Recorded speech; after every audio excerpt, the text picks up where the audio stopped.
હું છું વિશુ સોલંકી। અમારી ભારત વંદના ન્યૂઝ ચેનલમાં આપનું હાર્દિક સ્વાગત છે। તો જોઈએ આજના મુખ્ય સમાચાર। ભરવાડ યુવા સંગઠનની યુવા રોજગાર યોજના અંતર્ગત માનનીય મુખ્યમંત્રી શ્રી ભૂપેન્દ્રભાઈ પટેલના વરદ હસ્તે 50 જેસીબીની સોંપણી કરવામાં આવી।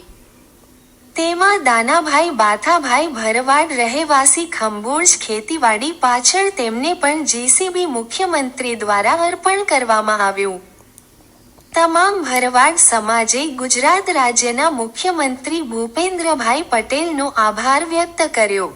ખંભોજના દાનાભાઈ ભરવાડને જેસીબી મળતા તેઓએ પોતાની ખુશી વ્યક્ત કરી મુખ્યમંત્રીશ્રીનો આભાર માન્યો। સાથે જોડાશે અને માનનીય મુખ્યમંત્રી શ્રી દાનાભાઈ બાથાભાઈ ભરવાડ આણંદ સંગઠન કરતું કાર્ય કરતું આ સંગઠન છે।